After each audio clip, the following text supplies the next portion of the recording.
en vivo. Hola, hola, hola, ¿qué tal? ¿Cómo están? Muy buenas tardes. Bienvenidos a Sinapsis Sport. A todos nuestros seguidores, darle las gracias por estar con nosotros conectados, ¿no? Y es un placer para nosotros poder compartir una pequeña tarde deportiva, ¿no? De mucho conocimiento, de mucha experiencia, ¿no? Con un excelente invitado que tenemos el día de hoy, ¿no? Que fue parte de la selección peruana. Así que, ya sabes, todo el público en general que nos está viendo en este momento va a ser una tarde amena, ¿no? Y ¿qué más? Vamos a presentar ya, vamos a iniciar con el conversatorio sin antes hacerle recordar que pueden seguirnos en nuestras redes sociales, en Instagram, en YouTube, también se encuentran los videos o los conversatorios anteriores, ¿no? Por si se perdieron alguno, lo pueden encontrar. ¿Ok? Bien, vamos a presentar a mis compañeros. Adelante, Carlos, buenas tardes. Con todos los colegas, con todos los seguidores. Un día más con ustedes, Sinapsis Sport, con un gran invitado. Esperemos que sea amena esta charla. Así que si no esperamos, le pase el amigo Rodrigo. ¿Qué tal, Carlos? ¿Qué tal, Jaime? ¿Qué tal con todos? Buenas tardes. Otra vez compartiendo aquí, ¿no? Una tarde, estamos todos contentos porque tenemos un gran invitado, muy felices de podernos juntar, ¿no? A hablar de un poco de fútbol. Así que le doy el pase al profesor Acosta para que presente al invitado. Gracias, Rodrigo. Buenas tardes con todos los colegas. Buenas tardes con todos los seguidores. Es un enorme placer nuevamente presentar la sala de Sinapsis Sports con grandes invitados. Y de esta manera estamos cumpliendo la misión de revalorar el buen trabajo que viene realizando el profesional peruano. Y no es para más hoy día, y no es para menos. El día de hoy tenemos un gran invitado. Es un personaje muy conocido, con mucha trayectoria a nivel de la preparación de arqueros, con presencia en grandes equipos profesionales, y como bien lo dijeron, a nivel de selección. Es un profesional que hoy por hoy es un capacitador a nivel nacional e internacional. Estamos nosotros muy seguros de poder contar con un gran profesional del cual vamos a aprender mucho. Hoy tenemos el gusto de poder presentar al profesor Humberto Camín. Bienvenido, profesor. Buenas tardes. Muy buenas tardes con todos. Un placer de estar con ustedes, muchachos. Y bueno, siempre, siempre grato hablar de fútbol, ¿no? Gracias, profesor. Gracias. De antemano, el agradecimiento por aceptar la invitación a Sinapsis Sports. Bien lo decía, que tenemos la misión de poder revalorar el buen trabajo que vienen realizando los compatriotas y asimismo poder compartir las experiencias y conocimientos a los colegas que nos siguen, y de esa manera aportar con un granito de arena para poder dar una nueva cara a nuestro fútbol peruano. Entonces, profesor, bienvenido, muchas gracias. Y antes de poder comenzar con el conversatorio, siempre es nuestro estilo poder conocer un poco más del invitado. Cuéntenos, profesor, su trayectoria. Bueno, siempre cuando me preguntan por eso, a mí me da un poco de gracia, ¿no? Yo soy, lógicamente, valoro lo que he hecho, pero siempre he dicho que todo lo que hemos hecho en un determinado momento se vuelve historia y el papel aguanta todo, ¿no? Pero bueno, en 26 años hemos pasado por 17 equipos profesionales, haber jugado 2 finales, campeón con Cristal, subcampeón con Auris, haber tenido 2 pasos por selección nacional, 94 y 2014. Pero yo creo que lo más importante de todo ello es las cosas que uno va recopilando, ¿no? De la experiencia, recopilando de la información, de las formas de trabajo, de la cantidad de técnicos con lo que uno ha pasado, las cosas que uno ha aprendido. Y yo creo que, no sé si llamarlo éxito, ¿no? Porque hay muchas definiciones de éxito, pero yo creo que lo que uno más valora es el sentido de cuestionamiento, ¿no? El saber el por qué las cosas fueron bien, por qué fueron mal, por qué se puede mejorar, por qué estamos así. Yo creo que ahí hay un puntual muy importante que nos ha hecho, pues, estudiar a lo largo de estos 26 años, seguimos estudiando, ¿no? Hasta tal punto de haber pasado pues 3 veces por Europa y tratando de ir comparando información y después generar una empresa hace más de 15 años para traer la información a Perú. A pesar de eso, curiosamente más nos hemos pasado capacitando en el extranjero que acá. Pero bueno, siempre hemos estado donde el fútbol, donde el medio, los profesionales nos han solicitado estar, ¿no? Claro, en las felicitaciones, profesor Humberto, a nombre de Sinapsis Sport, porque uno de los puntos importantes que hay que resaltar es que tenemos que capacitarnos para poder contribuir en la mejora de nuestro fútbol peruano.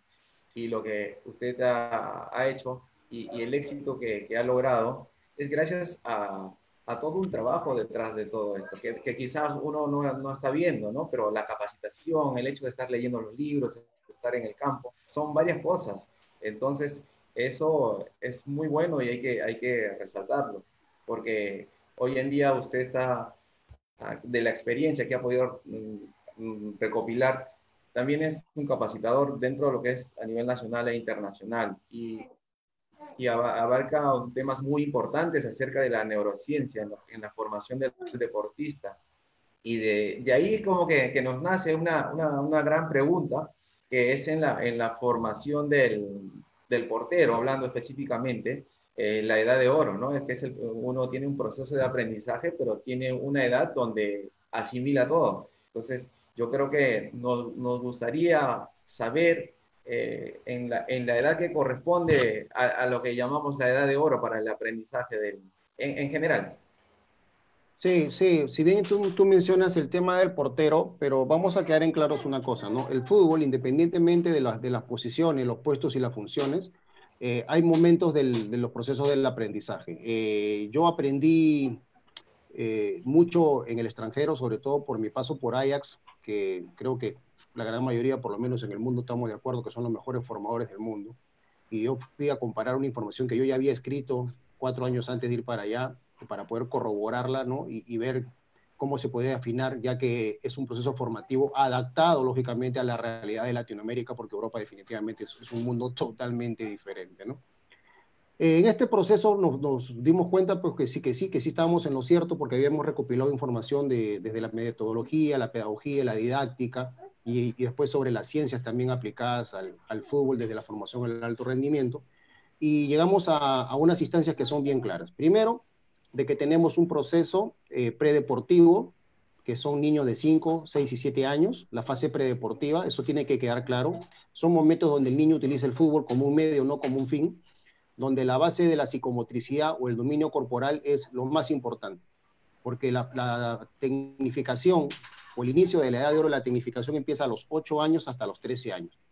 Entonces, si un niño a los 8, 9 años no tiene un dominio corporal, su mano y su pie no le hacen caso a su cabeza, la pregunta es cómo podrá dominar, controlar un elemento externo llamado balón. Entonces, eso es lo primero, ¿no? Lo primero son los desarrollos del movimiento. De 0 a 5 años, la estimulación temprana, de 5 a 7, la parte de la psicomotricidad, usando, como te repito, el fútbol como un medio, no como un fin. Ya entre los 8 y 13 ya tenemos las fases de tecnificación. Entonces, ¿qué sucede? No significa que a los 14, 15 un niño no pueda aprender la técnica, pero por cada año que pase va a ser un momento mucho más complejo, mucho más difícil. Pasa con la técnica, pasa con los idiomas, pasa con muchas situaciones que el niño tiene que aprender en el momento que la tiene que aprender. Entonces, en esta fase de alta tecnificación entre los 8 y los 13, se generan todo un proceso metodológico, ¿no? Y de enseñanza de la técnica en un 70-80%, donde la táctica está presente, lógicamente, porque el niño va a tener que jugar de forma progresiva un fútbol 3, un fútbol 5, un fútbol 7, un fútbol 9, y mañana más tarde un fútbol 11. Lógicamente también respetando espacios, cantidad de compañeros, la importancia del tamaño del balón, ¿no? Que los procesos metodológicos y los objetivos tengan que ser claros, sabiendo las capacidades psicofísicas y respetando las capacidades psicofísicas de los jugadores. Por ejemplo, los niños con balón número 3, cuando empiezan con los 8 o 9 años con balón número 4, mañana más tarde con balón número 5, ¿no? Entonces, todo eso tiene un proceso. Y para eso se divide en lo que se llaman las unidades de trabajo. Entonces, estamos hablando que la unidad 0, la predeportiva con 5, 6 y 7 años, la unidad 1 con niños de 8 y 9, la unidad 2 con niños de 10 y 11, y la unidad 3 con niños de 12 y 13. Y así sucesivamente hasta llegar a la unidad 7, con son los jugadores profesionales. Entonces, si te das dando cuenta, cada unidad va a tener objetivos, va a tener tareas, va a tener procesos metodológicos, donde siempre van a estar, bueno, nosotros hemos escrito sobre 6 métodos, 6 procesos metodológicos, y que cada uno va a tener una incidencia porcentual mucho más alta que otra, dependiendo de la unidad de trabajo que nos encontremos. Entonces, ¿qué cosa es lo que estamos haciendo? Generar un orden, ¿no? Generar un orden, que cada unidad tenga sus objetivos, que el niño vaya creciendo como en una escalera. Una escalera está conformada por peldaños. Entonces yo no puedo subir al segundo peldaño si no tengo para pisar el primero, y así sucesivamente el tercero, cuarto, quinto y sexto. El fútbol por lo menos en Latinoamérica y sobre todo en Perú, nos viene demostrando pues que las instituciones, ¿no? Los equipos, ya sea que tengan infraestructura o no, lamentablemente adolecen en su gran mayoría, ¿no? de un proceso metodológico a lo que nosotros llamamos el megaciclo. El megaciclo es la expresión de la planificación de las 3.330 sesiones de entrenamiento que tienen que llevar los niños entre los 8 y 19 años. Entonces, cuando no se tiene esta regla, este proceso, esta hoja de ruta, pues simplemente nosotros hemos tenido que dar seguramente en un momento a alguna institución para dirigir el tema de menores. Lógicamente lo hemos hecho a través de nuestros saberes previos, de nuestro sentido común, de nuestros estudios, de nuestras investigaciones, ¿no? Y algunos pues mejor que otros seguramente, ¿no? Pero el problema es que nosotros tendríamos que llegar a las instituciones a cumplir tareas. Yo siempre lo comparo como el profesor de educación física, ¿no? Si alguno acá es profesor de educación física me va a dar la razón. O sea, vas a un colegio, te designan un grado determinado y tú a partir de ahí no haces lo que a ti se te ocurre. O sea, existe una currícula.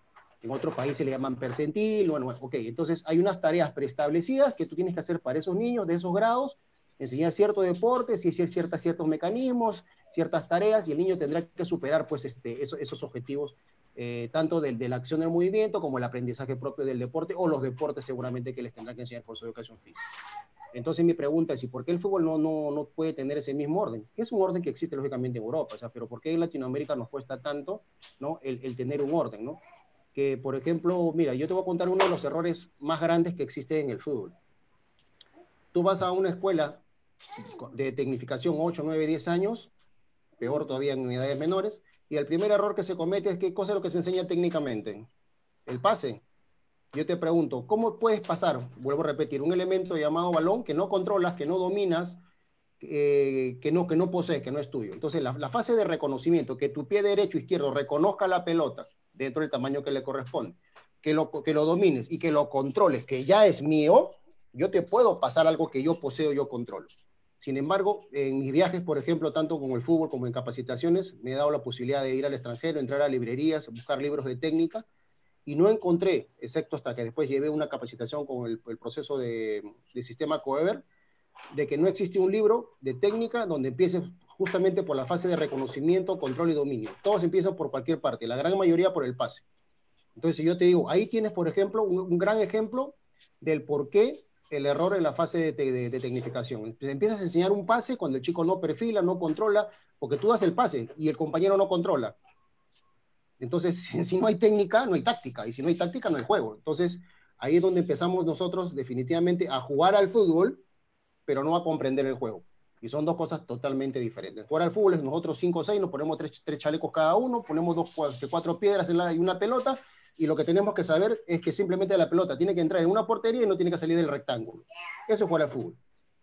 Para comprender el juego es saber los movimientos, yo leer el movimiento del compañero, ¿no? Que el compañero sepa que cuando yo tengo la pelota tenga que generar una línea de pase, que el compañero de los tres, el compañero que quede liberado me tendrá que sostener para hacer la rotación del juego, etcétera, ¿no? Y resolver las tareas que el juego te demanda. Eso es comprender el juego. Pero para comprender el juego, yo tengo que saber las reglas del juego, tengo que saber los conceptos del juego, ¿no? Los principios técnicos, los principios tácticos. Y te doy un segundo ejemplo, a ver, para parar. ¿Cuántos de nosotros hemos dado un pase? Y la pregunta es, ¿y cuál es el concepto del pase? ¿Quién dice pasar la pelota? Bueno, el pase es el intercambio de responsabilidad entre un compañero y otro, y eso se aprende a los 8 años. Se tiene que aprender a los 8 años, porque en 10 años seguramente ese chico podrá debutar. Un chico a los 13, 14 años tiene que saber de táctica, juega de líbero, y tiene que haber juego de líbero stopper, líbero doble stopper, haber jugado de marcado derecho-izquierdo, y por ahí recursarse de volante contención, para cuando llegue a profesional pueda jugar en cualquiera de esas posiciones. Lógicamente hay una posición de base. Y los conceptos, ¿no? En qué momento quiebra una línea, en qué momento hace una cobertura, cuándo desdobla, cuándo tiene una función de marca, de entrada, de doblaje, de cobertura, de vigilancia. Son conceptos. Entonces el chico tiene que moverse por conceptos, y para que la cosa quede clara. Entonces la conclusión de todo esto, ¿cuál es? Que el jugador peruano no se mueve no porque no quiera, no se mueve no porque no pueda, no se mueve porque no sabe para dónde tiene que moverse. Entonces, el problema no está en el chico, no está en el deportista, está en los formadores, ¿no? Y ya el profesor Bielsa lo dijo hace muchos años. El gran problema del fútbol formativo o infanto juvenil, como le llaman en Argentina, es que está lleno de entrenadores. El fútbol formativo no necesita entrenadores, necesita formadores. Y formadores es otra cosa totalmente diferente. Es un tipo profesional con 400 veces más información que un técnico de primera división. No, claro que sí, profesor. Qué importante aporte que nos deja. Y lo bueno, profesor, que esto va a quedar grabado. Esto lo van a poder reproducir todos los colegas, porque el mensaje que acaba de decir es muy importante. Y a su vez, también nos da un mensaje a los entrenadores o formadores que tenemos mucho que aprender. Tenemos una secuencia para trabajar. Tenemos que tener un orden lógico y acorde o respetando los principios de entrenamiento. Y lo acaba de decir no solamente específico para el arquero, lo dijo en general. Una edad de oro es para todos los puestos, para todos los chicos, en las edades de 8 a 13 años. Tengámoslos en cuenta, compañeros, ustedes que nos están siguiendo en la página. Es una información importante que no ha salido hoy por hoy, sino que ha sido producto de capacitaciones, de años de estudio, de experiencia. Entonces, qué aporte importante, y ya saben, hay que seguir esa secuencia, hay que tener en cuenta que hay que cumplir los principios de entrenamiento para poder lograr un objetivo. Bien, colegas, sigamos preguntando al profesor, porque tenemos una tarde donde vamos a aprender mucho. Sí, profe Humberto, buenas tardes. ¿Cómo está, Rodrigo? Importante, ¿no? Lo que dice de adaptar el juego del niño con respecto al balón, y eso es lo que no se ve. Y otra cosa interesante que muchos no aplican es que lo de afuera está bien, pero el tema es traerlo a la realidad que nosotros vivimos, ¿no? Porque no es la misma realidad que la de Europa de repente, y adaptar eso es sumamente importante, ¿no? Mi pregunta, conforme a lo que iba diciendo, era, a ver, que primero usted dice que el niño tiene que reconocer el balón, todo eso, la coordinación es muy importante. Yo creo que una buena coordinación hace que de repente un niño, un joven tenga una buena técnica, ¿no? Y al tener una buena técnica, de repente, o no de repente, resuelve más rápido, y lo que se busca ahora es que el joven o el niño o el futbolista en sí resuelva las situaciones de una manera más rápida, ¿verdad? Entonces, yo sé que el trabajo de coordinación tiene que ser corto, de 8 o 10 segundos, porque mientras tu mente está más fresca, y si me equivoco me corrige, mientras tu mente y tu cuerpo están más fresca, los movimientos te quedan más, ¿no? O sea, vas mejorando ese proceso de coordinación. Entonces, ¿qué pasa cuando dicen, no, que el chico tiene que terminar cansado y le meten un minuto de skipping con laterales y ese tema, ¿no? Si el niño tiene que acabar cansado en el entrenamiento necesariamente, porque todos dicen, no, que yo quiero que, más el papá, ¿no? Que mi hijo acabe cansado y que llegue a dormir, y de repente se interrumpe un proceso, ¿no? Y con, Sí, perdón, sí. ya, respóndeme eso y ahí lo sigo. Bueno, hay varias cosas en tu comentario y tu pregunta. A ver, primero, ojo que mucho de lo que voy a aclarar, voy a conversar con ustedes o compartir, más del 80% seguramente son trabajos de investigación que nosotros hemos hecho, y seguramente algunas cosas no las han tenido referenciadas, ¿ok? Entonces, eso es lo primero. A ver, yo no he encontrado un libro donde me explique la diferencia entre la coordinación general y la coordinación específica. La coordinación general son los procesos coordinativos en el cual yo agarro una escalera de 18 peldaños y terminaré pues hacer todos los skipping y todo lo que tenga que hacer. Pero no puedo terminar en un gesto técnico porque primero que me he gastado el combustible haciendo el trabajo coordinativo. Si quiero hacer un trabajo coordinativo de 3 peldaños y con un gesto técnico, dándole la máxima cantidad de velocidad posible, a eso yo le llamo coordinación específica, con balón y la otra sin balón, ¿no? Entonces, ahora, ambas son válidas, ¿no es cierto? Es más, hay equipos profesionales, ¿no? Puedes encontrar en YouTube, que creo que hay un video ahí de hace 3, 4 años de Real Madrid, donde tú vas a ver ahí a R7 y a muchos jugadores profesionales haciendo coordinación general. Si la tarea es coordinación general, no pasa nada. Normalmente se estira a hacer coordinación específica. Entonces, eso es lo primero. Segundo, el ejercicio, lo que yo propongo como ejercicio, no tiene su real importancia en su estructura, en sus 400 conos, o en su simpleza, un cono y un plato. Su importancia está en que cumple objetivo. Si yo logro cumplir el objetivo a través del ejercicio, el objetivo que está planeado, yo podré poner una pista de aterrizaje como utilizaré una sola pelota. No importa. Lo que pasa es que hay que quedar claro que el ejercicio cumple un objetivo. Y en ningún momento el objetivo está en cansarlo. Y si el aspecto que se trabaja, la dimensión que se trabaja es, por ejemplo, técnica, a nivel coordinativa, lo peor que podemos hacer es generar cansancio o un exceso de trabajo de la carga de trabajo. ¿Por qué? Porque necesitamos que el sistema nervioso esté lo más calmo posible. Entonces, nosotros no podemos hacer un trabajo coordinativo o altamente técnico de precisión sobre la fatiga, porque estamos hablando con chicos, ojo, con niños menores de 13 años. ¿Ok? Entonces, la parte de la tecnificación, la carga de trabajo, la ondulación de las cargas es importantísima. Por eso decimos que el uso de la ciencia ya no es una moda, ¿no? O sea, no se puede hablar de preparación física sin el sustento de la fisiología. No se puede hablar de gesto técnico sin el fundamento de la biomecánica. No se puede hablar de procesos sin saber de planificación. Y así sucesivamente nos podemos pasar 4 horas, ¿no?, hablándote de todas las herramientas que utilizamos, ¿no?, para lograr la construcción de los objetivos, que al final parten desde la planificación a partir de una evaluación situacional. Esta es la edad que necesito, este niño, o hace un personal. Yo tengo acá a Rodrigo de 8 años, ¿no?, y tiene que ser este tipo de trabajo, evalúo, miro los niveles coordinativos y a partir de ahí plantearé mi proceso técnico a partir de los procesos metodológicos que tenga que hacer. O sea, todo tiene un orden. El problema está en que la información está a la mano, sobre todo desde el año 2000 que llegó el Internet a Perú, pero el problema está en cuántos logran comprender la información. Eso es importante. La información mal recibida es peligrosa, ¿no? Y ya como pasando un poco a los arqueros, ¿no? En estas edades, ¿cómo el trabajo de la pliometría cómo sería? Porque muchos, por ejemplo, en los jugadores condenan el trabajar fuerza en edades muy tempranas. Entonces, la pliometría es un trabajo de fuerza también, ¿no? Pero es muy, muy importante en el arquero, y el arquero prácticamente usa la pliometría más que los jugadores de repente. Entonces, Okay. ¿cómo la trabaja? ¿Cómo? Ok, bueno. Primero vamos a aclarar una cosa importantísima para que la charla no se distorsione. Tú me vas a preguntar de arqueros toda la tarde y yo simplemente te voy a decir que la única diferencia entre un jugador de campo y el arquero es que el arquero atrapa la pelota con la mano. Después, los dos controlan con el pecho, control orientado, cabecean, dominan, hacen pases, ¿ok? Listo. La única diferencia es que uno atrapa, nada más. Después todo el trabajo es igual, todo es lo mismo.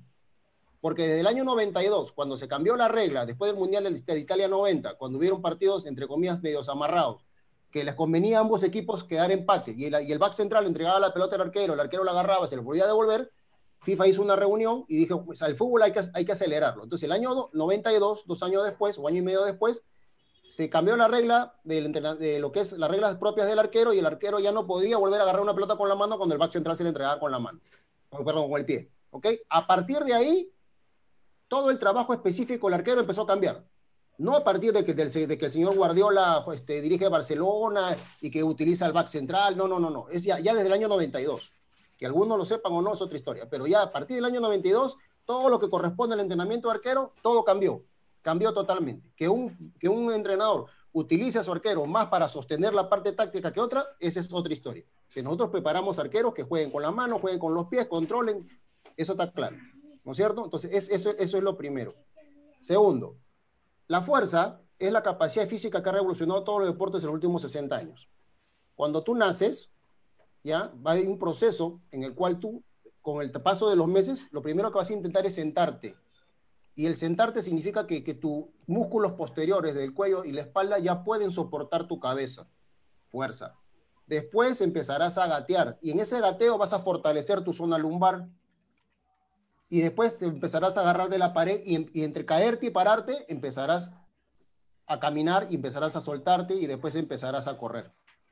Todo eso es fuerza. El primer elemento externo que utiliza un ser humano, en este caso un niño, es la mamadera, ¿no? El primer elemento externo hace fuerza para tomar una mamadera. Uno nace con la capacidad de desarrollo de la fuerza y termina muriendo igual. ¿Ok? O sea, eso es lo primero. Ahora, hay tipos de fuerza. Por ejemplo, cuando hay fuerza reactiva, cuando hablamos de la pliometría, hay fuerza explosiva, fuerza velocidad, hay muchos tipos de fuerza. Y la fuerza se trabaja siempre, con niños también. Pero ¿cuál es la diferencia? Nunca te olvides de eso, que yo vengo diciendo varias veces. De los 13 años para atrás hay una forma de trabajo y de los 13 años para adelante hay otra forma de trabajo. ¿En ambos se trabaja la fuerza? Sí. En los niños de 5, 6, 7 años, que es la predeportiva, ¿se trabaja la fuerza? Sí. Pero antes de los 13, todos a través de juegos. Juegos de velocidad, juegos de fuerza, juegos pliométricos. A partir de los 13 en adelante, se trabaja la fuerza, pero ya con elementos externos, ¿no? Ya viene el cinturón de fuerza, los trineos, los discos, la barra olímpica. de forma progresiva. ¿Ok? Entonces, la fuerza está presente siempre, siempre está la fuerza presente y los diferentes tipos de fuerza. Te vuelvo a repetir, si no sabes de fisiología, cuál es el momento en que tengo que hacer el ejercicio y cuál es la pausa, pues de qué capacidad física estamos hablando. Porque el éxito de un ejercicio, más allá que cumple el objetivo, cuando es de corte físico-técnico, el 50% del éxito es el ejercicio como tú lo planteas, pero el otro 50% es los momentos, la pausa de recuperación, el momento del ejercicio, los segundos propios del ejercicio o los minutos del ejercicio. Ambos contextos son los que van a generar el éxito de la carga de trabajo como tal, ¿no? Y carga simplemente es la conjunción entre el volumen del trabajo, qué tan corto, qué tan largo, con la intensidad, qué tan débil o qué tan fuerte sea el mismo, ¿no?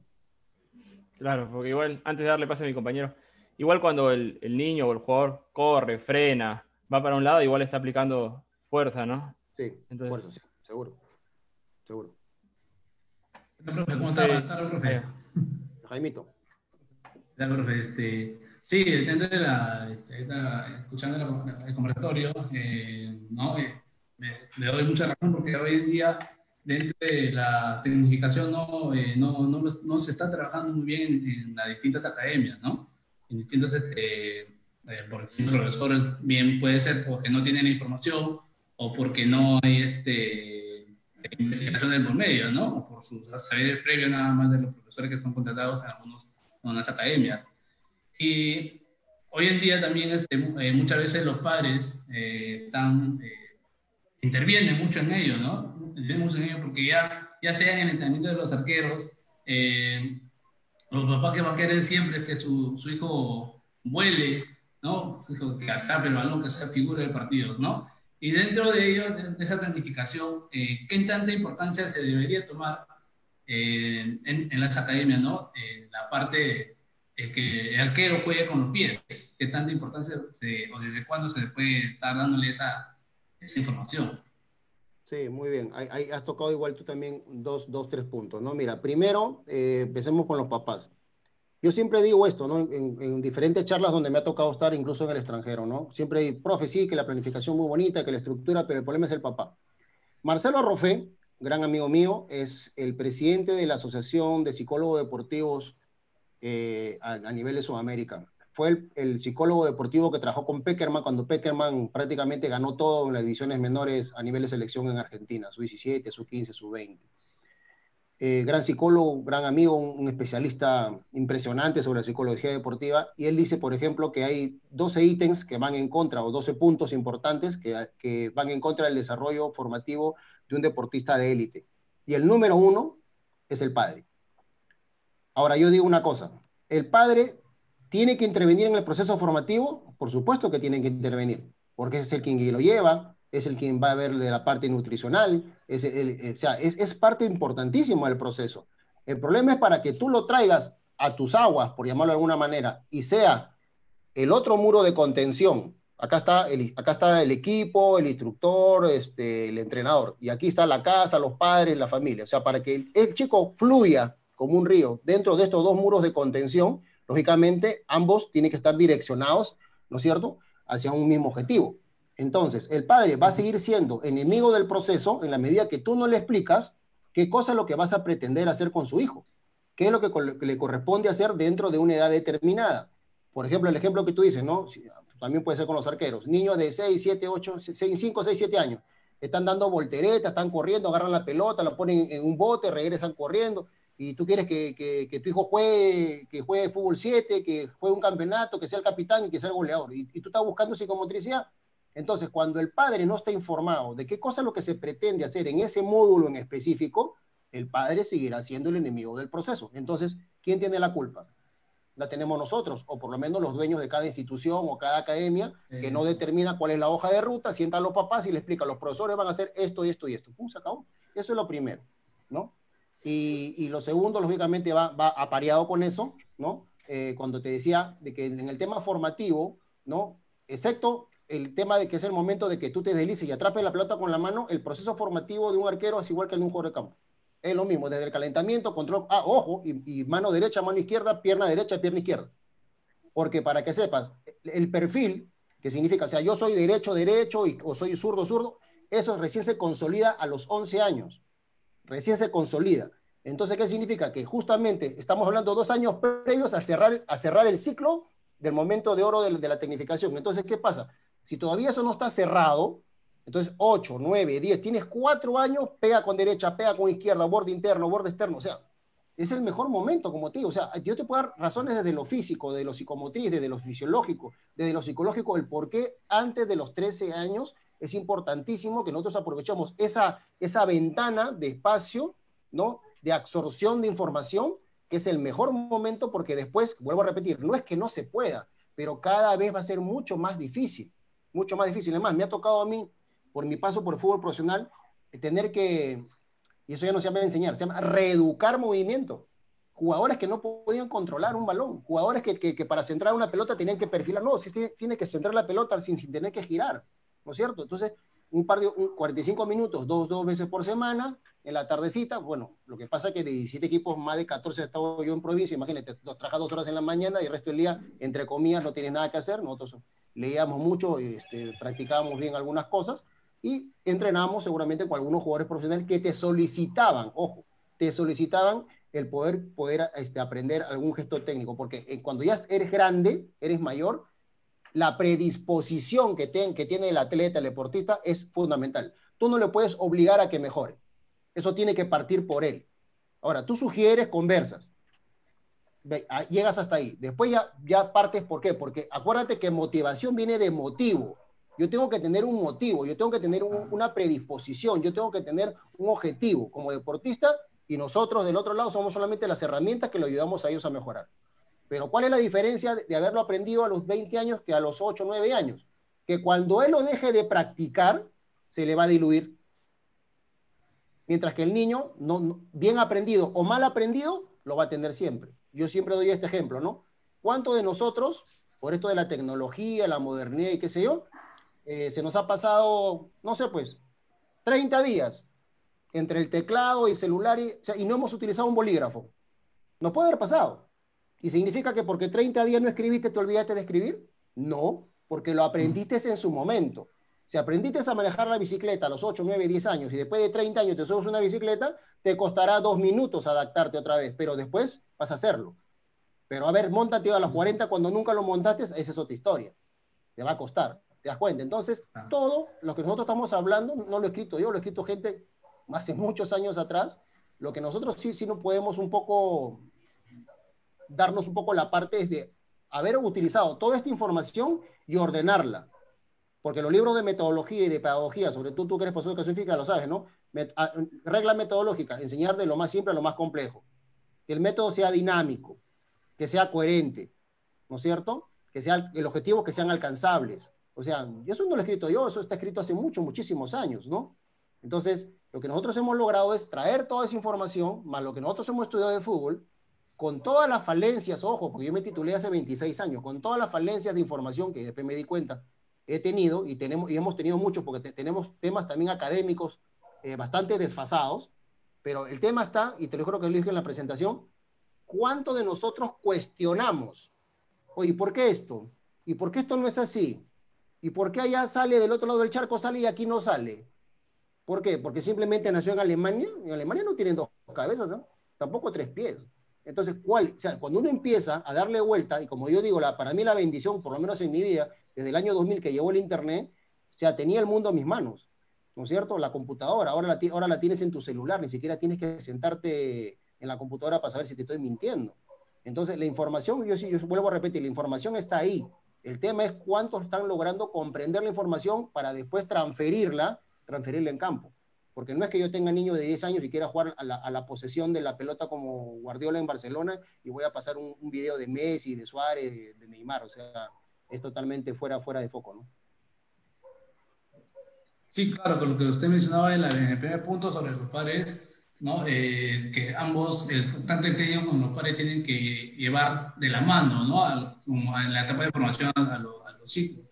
¿Y qué pasa con los padres que, o sea, digamos, han sido deportistas que no han llegado al élite, pero quieren como sea que su hijo sobresalga o que que digamos, pueden en el entrenamiento con el padre o con el profesor, pueden conversar, ¿no? De lo que quieren llegar, el propósito del niño, pero sale del campo y se va a su casa, el padre no hace caso de esas recomendaciones y lo llevan a otros equipos, a que puedan jugar en este lado, ¿no? Como que haciéndole un poco más de figura a los hijos.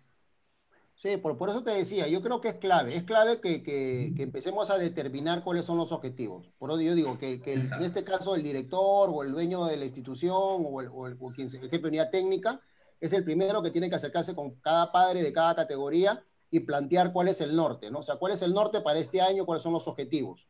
Eso es lo primero. Porque si el papá no está de acuerdo que su hijo tiene que pasar un proceso formativo y que a fin de este año su hijo ya empieza a pegarle con las dos piernas y no le está buscando el trofeo, pues tiene otras opciones. Primero, que se ponga a entrenar él, ¿no?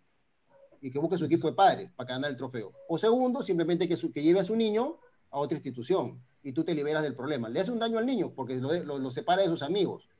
Pero el problema, te das cuenta que ¿quién lo tiene? El problema lo tiene el papá. Pero yo digo una cosa es que yo como papá cometa la falta en la ignorancia, sin saber qué están haciendo con mi hijo, y otra cosa es que yo cometa la falta sabiendo o que me hayan explicado cuál es el entorno en el cual mi hijo se va a desarrollar.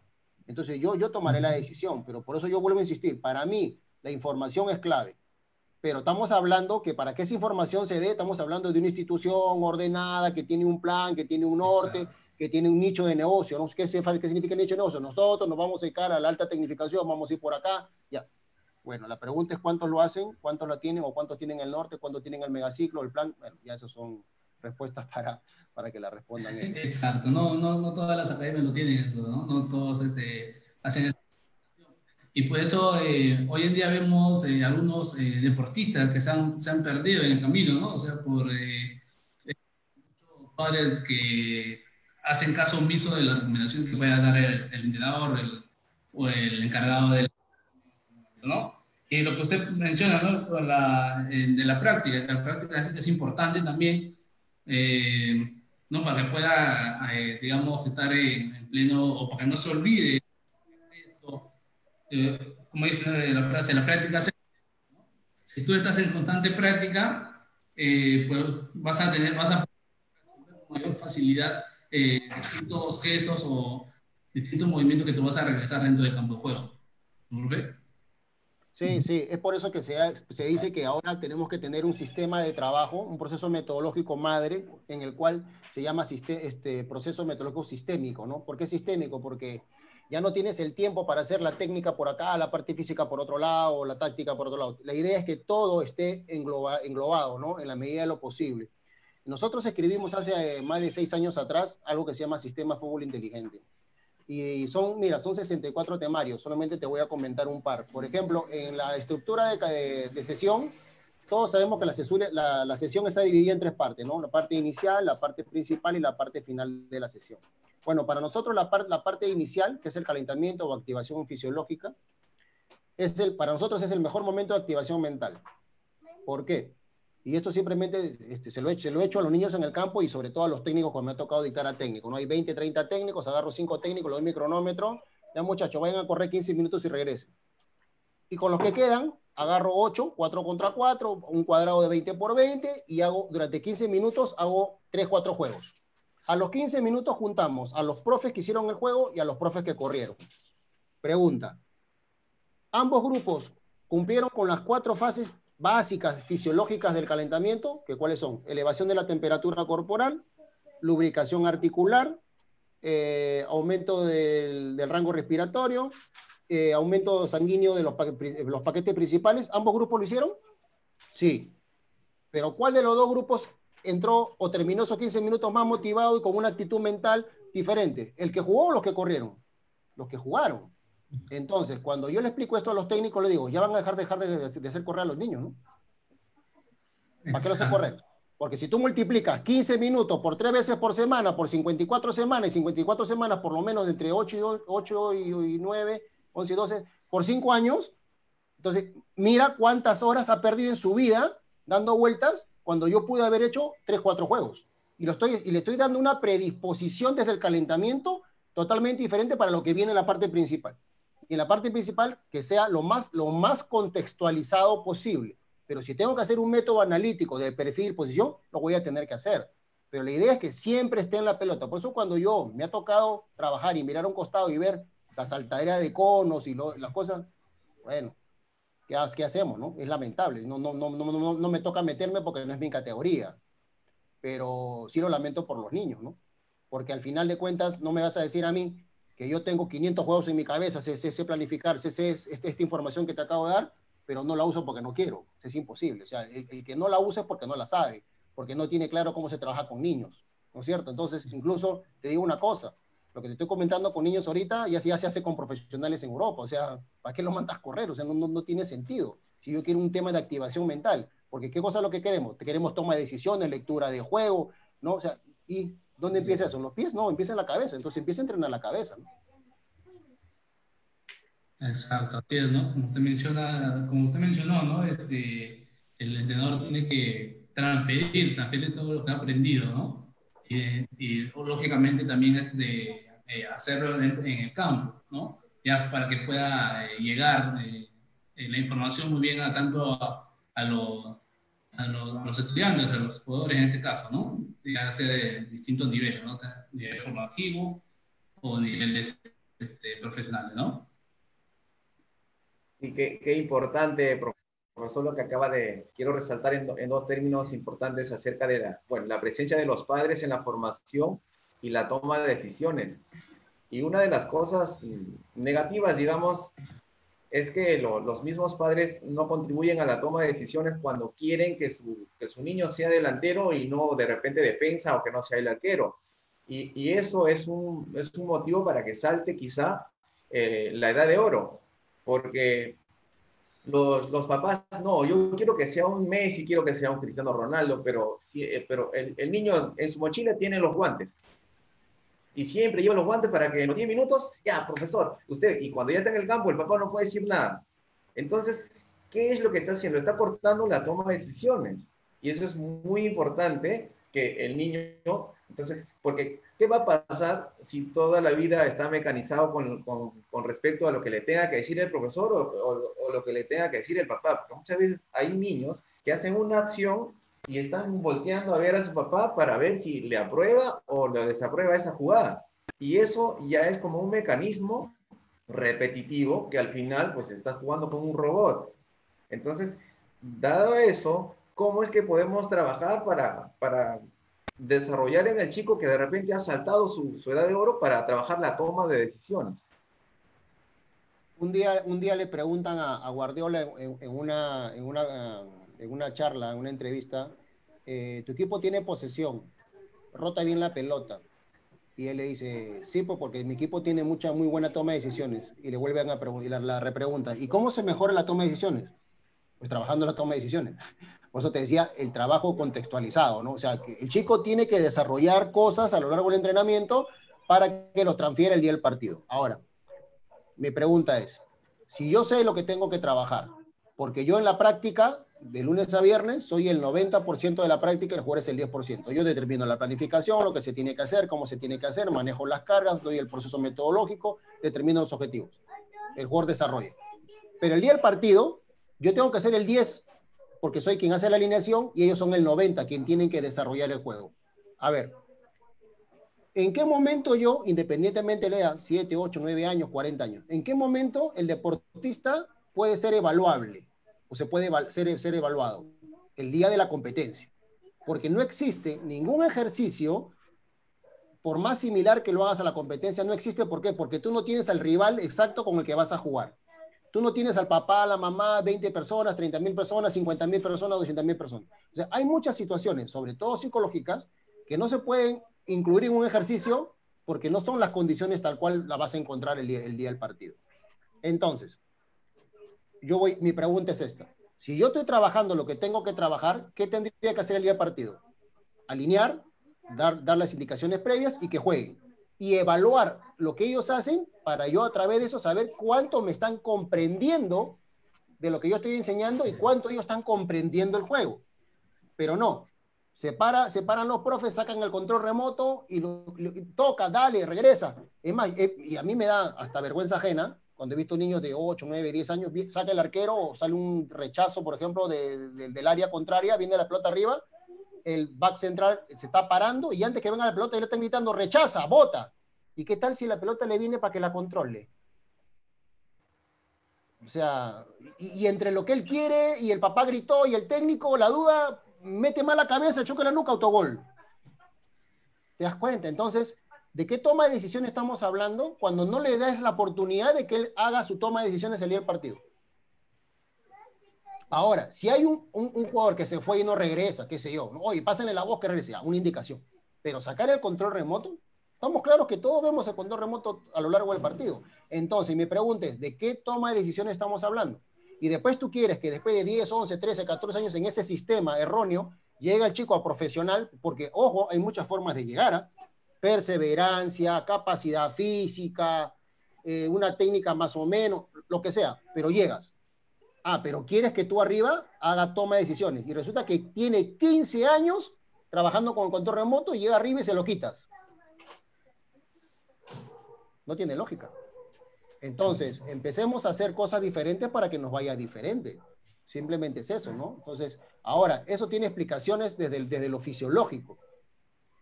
Ojo, cuando se van elevando las pulsaciones, la sangre va bajando más a los paquetes principales, la sangre, que es la que transporta oxígeno, pasa muy rápido por el cerebro, no en las cantidades que debería pasar.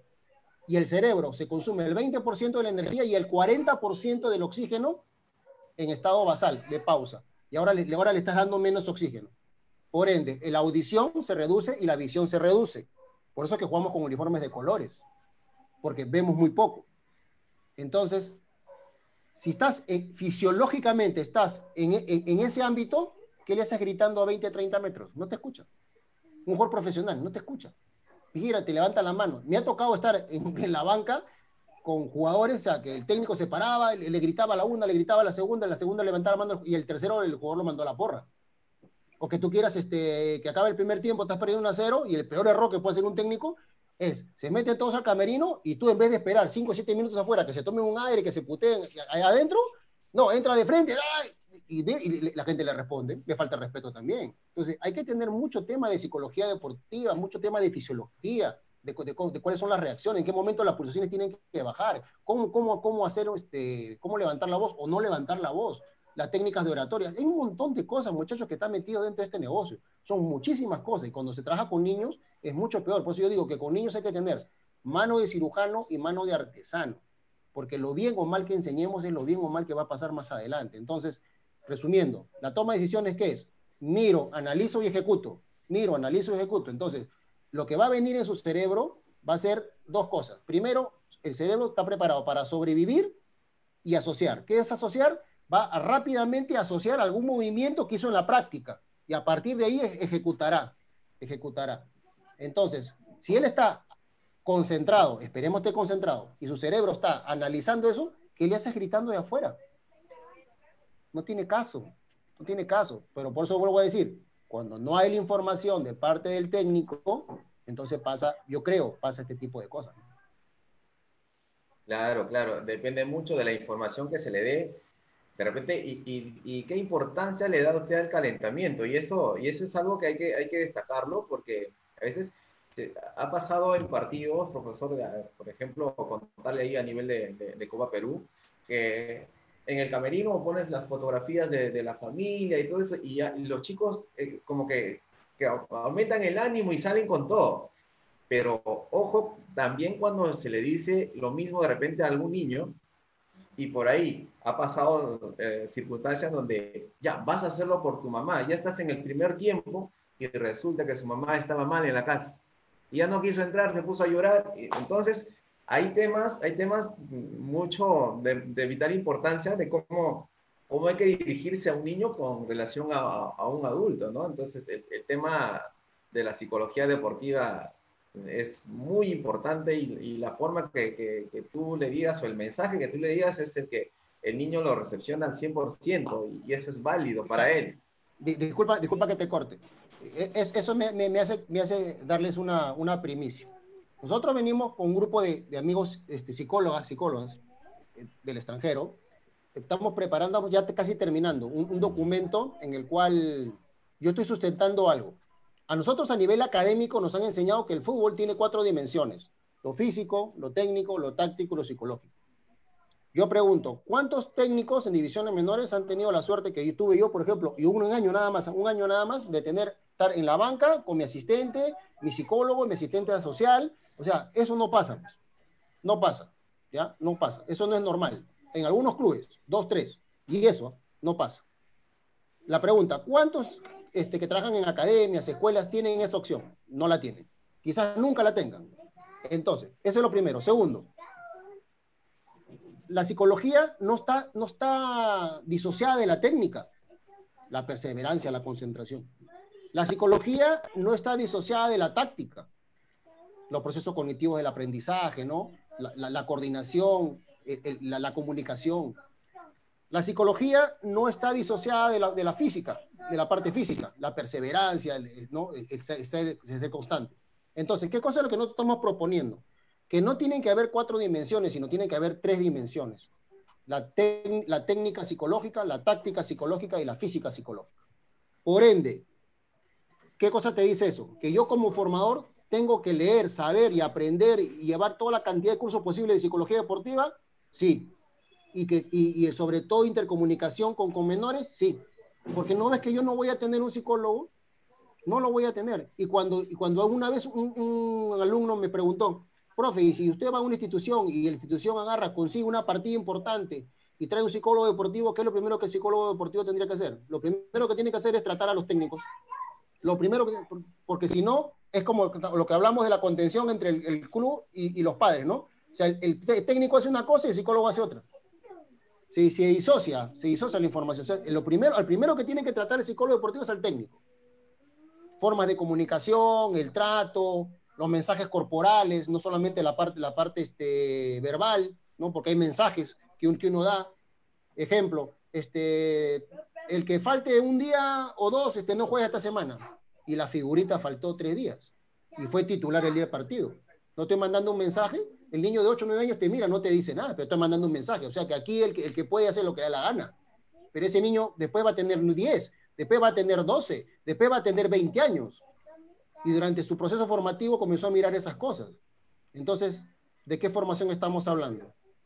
Y me pasó a mí, por ejemplo, dirigiendo niños de 14, 15 años, ¿no? Nadie se habla con el árbitro.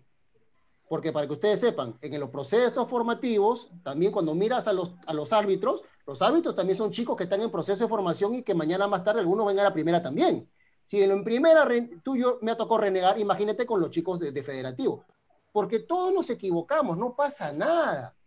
Pero yo, que soy el primero en decir, nadie habla con el árbitro, porque eso a los 15 y 16 años también le explicas eso al jugador. Acá también se pueden equivocar los árbitros. Así que simplemente ya, profe, pum, alguien se para encima de la pelota, los demás nos acomodamos y punto.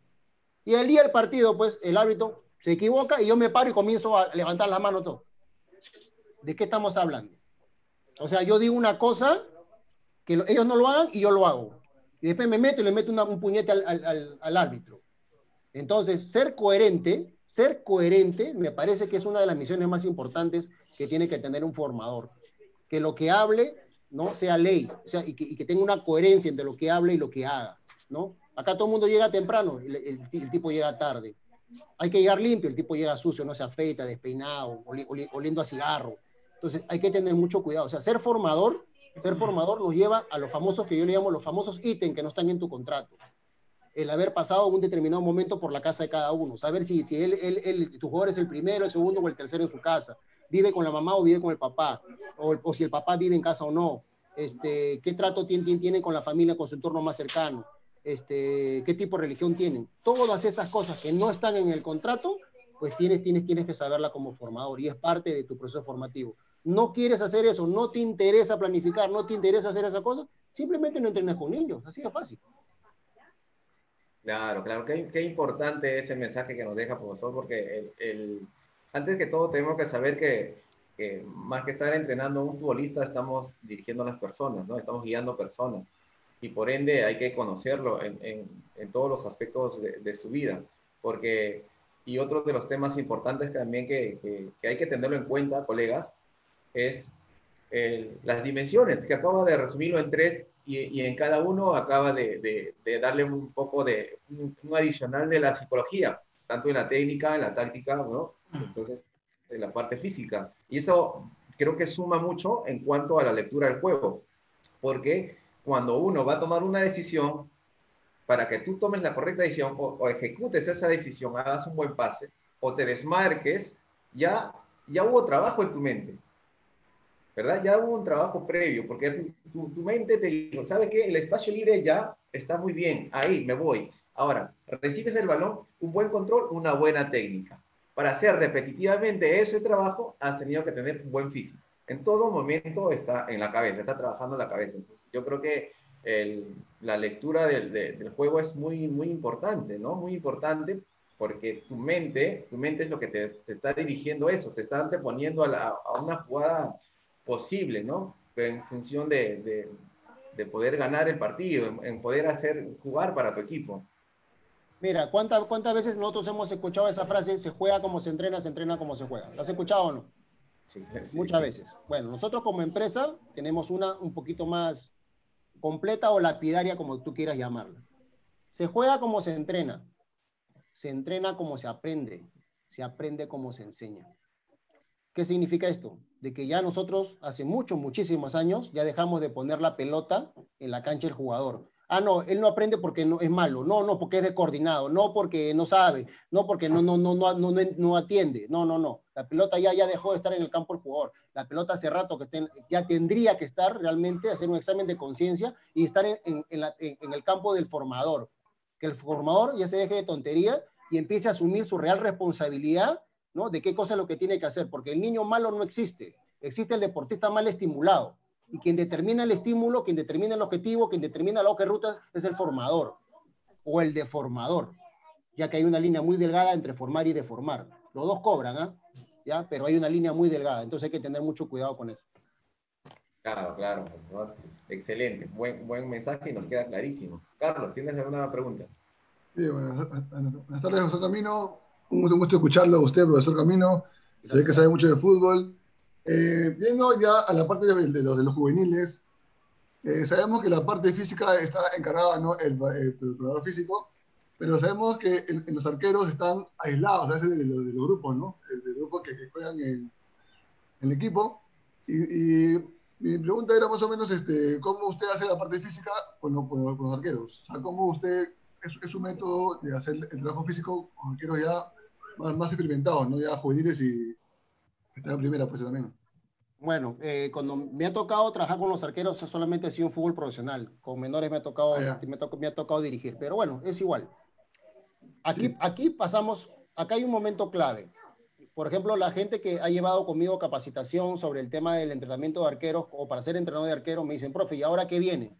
Vayan a estudiar preparación física. Porque nosotros, todo lo que nosotros hacemos desde lo técnico, táctico y psicológico, hay que transferirlo a la parte física. Entonces, cuando tú tienes un conocimiento de la preparación física, siempre decimos en fútbol profesional, ¿no? Del preparador arquero, tu jefe directo no es el de entrenador, es el preparador físico. Entonces, el preparador físico es el que determina las cargas de la semana, ¿no? Hoy día vamos a hacer fuerza reactiva, hoy día vamos a hacer un poco de resistencia, nos toca hacer preventivo, fuerza, resistencia a la fuerza, X. Muy bien. Entonces, a mí me manda la planificación el día lunes en la mañana, que es el día de descanso, y yo lo que hago es simplemente transferir las cargas, las transfiero al puesto, posición y función dentro de los espacios que me toca dentro del arquero. Entonces, en mi entrenamiento no es como tú dices, que está tan aislado de lo que es el grupo. Porque si bien es cierto, están haciendo la misma carga física, ¿no es cierto? Pero dentro de los gestos técnicos y dentro de los metrajes que recorre un arquero con comparación a lo que están haciendo un costado con los jugadores. O sea, no hay una descoordinación o no tendría que haber una descoordinación entre lo que está haciendo el arquero profesional con los jugadores del equipo. ¿Pero por qué? Porque yo me he titulado de preparador físico en el extranjero. Porque la carrera acá no existe. Como la carrera de entrenador de preparador arquero tampoco existe. Acá la única carrera que existe acá en el Perú es entrenador, nada más. Después hay cursos, capacitaciones, diplomados, lo que tú quieras. Pero la única carrera que lamentablemente solamente hay una es de entrenador. Entonces, nos está faltando, si comparas en Europa, ¿no? El analista táctico, ¿no? Porque, bueno, el asistente técnico es un entrenador joven, ¿no? Pero el preparador arquero es el preparador físico y todos los que están alrededor del fútbol, todos son gente certificada, diplomada y con una carrera, ¿no? O sea, Nosotros todavía nos está faltando. O sea, tenemos un carro de 4 ruedas, ¿no? Con 3 ruedas desinfladas, ¿no? O medio inflar. Entonces, es por eso que no terminamos de ir a la velocidad que necesitamos. Son cosas que, bueno, no nos toca a nosotros, sino a las personas que tienen toma de decisiones, pues, corregir, ¿no? Porque la información es importantísima. Y cuando hablas de ese mismo en juveniles, debería ser lo mismo. Pero la pregunta es, pues, ¿cuántos preparadores de arqueros, primero, tienen algún tipo de estudio? Y peor aún, ¿cuántos de ellos tienen preparación, estudios avanzados de la preparación física, ¿no? Es bastante complicado. Claro, de hecho que sí, profesor. ¿Usted lo hace integrado? O sea, ¿también lo hace con balón o sin balón? No hace la parte física, profesor. Ya todos los trabajos son con pelota desde hace muchos, muchos años. Acuérdate que en la medida de lo posible, o sea, y esto tiene una explicación a nivel de neurociencia. Cuando uno hace un gesto técnico, un movimiento táctico, un trabajo X, lo que hace es una concentración de un paquete neuronal. 10.000 a 20.000 como mínimo. Pueden ser muchas más, muchas más. La repetición constante de este estímulo, de este objetivo, va variando el ejercicio, pero el estímulo en sí, el objetivo es el mismo, va generando una construcción de una huella memoria. Una huella memoria es un engrosamiento del paquete neuronal. Entonces, cuando tú ves en el microscopio electrónico un grupo neuronal no estimulado, tiene un grosor, y uno estimulado tiene un grosor mucho mayor, hasta 3, 4 veces mayor. Entonces, en ese grosor es donde encuentras la parte física de la información. Entonces, ahí tú compruebas que hay una información. Pero ojo con esto, ¿eh? Cuando yo hablo, por ejemplo, de aprendizaje, ¿qué hace nuestro cerebro? Automáticamente se va a lo positivo o no. Pero acuérdate que hay aprendizaje bueno y aprendizaje malo. Entonces, a partir de ahora lo que tenemos que hablar es de aprendizaje significativo, o sea, de un aprendizaje positivo. Porque me ha tocado estar con jugadores o con arqueros en fútbol profesional que he tenido que reeducar, no enseñar, reeducar, ¿no? Generar una huella, un nuevo paquete neuronal sobre el que ya existía, ¿no? Para poder corregir un mal aprendizaje, ¿no? Y eso, por ejemplo, sirve en la fase formativa, ¿no? Ahora, si hemos dicho que a los 13 años el chico está en su mejor momento de la edad de oro, a los 14, dentro de un proceso ordenado, a los 14 tendría que parar con toda la parte del cuerpo, saber la diferencia entre un cabeceo de ataque y uno defensivo, hacer un control orientado, pegarle con las 2 piernas y con todos los bordes, ¿sí o no? Tendría, porque lo hizo a los 8, 9, 10, 11, 12, 13. Durante 6 años, porque el 70% o 75% de la práctica fue netamente desarrollo técnico. Ahora, a eso vamos a meterle lo físico, o físico-técnico, ¿no es cierto? Porque la única diferencia entre un niño de 8 años y un profesional es la fuerza de la patada, o la única diferencia que tendría que haber. No tendría que haber otra. O sea, no vas a rematar a los 8 años con el borde interno o con el empeine y en profesional levantas la pelota para pegarle con el codo, o sea, a la pelota. O sea, no tiene lógica. Entonces, lo que va cambiando son la fuerza la que va cambiando y por ende la dinámica en el juego. La dinámica es diferente, pero la técnica y los movimientos tácticos son los mismos. La velocidad de ejecución es la que cambia. Entonces, es muy importante que el tema de la información sea clave. Si no hay información, es muy complicado, ¿no? Claro, sí, lo que usted dice está bien, ¿no? Que ahora todo es integrado. Eso es bueno, nosotros recomiendo. Bueno, seguimos, Rodrigo. Sí. Profe, quería preguntarle por el tema del proceso ya, porque como usted dijo, el entrenador no se queda en una academia muchos años, o vamos de un lado a otro, ¿no? Y no hay esa continuidad. O sea, por ejemplo, estoy hoy día y hago algo, me voy, y mañana viene usted, por ejemplo, y hace algo, se va, y después viene Jaime, entonces, pero ya viendo personalizados, o en el tema de los arqueros, también de repente que hay escuelas de arqueros, aparte de las academias de fútbol comunes, ¿cuántos años considera que debe ser el proceso? Por ejemplo, Rodrigo le llega a usted, Humberto, a los 10 años, ¿no? Y después de cuántos años, hace rato lo comentó también, me parece, usted dice, ya bueno, Rodrigo, se puede decir que ya está listo, ¿no? Después se puede equivocar, puede acertar, pero ya se puede decir que está listo, por decirlo así. Muy bien. A ver, primero no es lo que yo creo. El proceso son de 10 años. 10, 11 años, ¿no? Hemos dicho entre los 8 y 19 años, 18 y 19 años. Ese es el proceso. Ahora, un pequeño acápite. Hay 2 palabras, tú has mencionado una, yo creo que la otra en un momento, que la vamos a pronunciar o se pronuncia mucho en el fútbol, pero no se hace. Planificación y proceso. Se habla, pero no se hace, ¿no? O sea, para que tú veas qué de incoherentes somos. Ahora, dentro de una institución, siendo, a ver, Humberto Camino, Rodrigo y Jaime, preparadores de arquero, preparadores físicos, entrenadores, lo que tú quieras. Si la institución tuviera la hoja de ruta, ¿no es cierto? Entonces, estos niños estuvieron 1 o 2 años con profesor Camino, papá, listo, ahora le toca ir a este nivel. Viene Jaime, ¿qué tiene que hacer? ¿Lo que le parece o lo que continúa? Lo que continúa. 2 o 3 años. De ahí viene Rodrigo, ¿qué tiene que hacer? ¿Lo que le parece o lo que continúa? Lo que continúa. ¿Cuál es el problema? Entonces, eso es un proceso, ¿no es cierto? Ahora, y todo el mundo dice, no, pero si ese club no tiene para pagar canchas, si no tiene para psicólogos, si no tiene para pelota. Bueno, a mí me ha tocado, a mis inicios, agarrar mi camioneta, meter las pelotas en mi camioneta, lavar los uniformes, los chalecos todos los días, ir al entrenamiento, y después me tocó ir a sitios donde había todo, y no había nada. ¿Qué significa eso? Campo, chicos, los chicos no pagaban, pelotas, como te digo, no psicólogo, asistente, había todo, pero no había el plan, pues. No había plan. O sea, yo hacía lo que yo creía que tenía que hacer. Y salió bien, gracias a Dios. Pero no me dijeron a mí, oye, esto es lo que tú tienes que hacer. O sea, no había las tareas del año. Entonces, como no había las tareas del año, cuando yo me fui, llegó otro profe, ¿no? Y de arranque sacó a 5 titulares, ¿no? Y trajo a otra gente, porque de otro equipo donde él venía, y me desarmó el equipo. Te estoy hablando de la San Martín. Los 9-6, cuando los 9-6 tenían 13, 14 años. Estamos hablando del año 2010.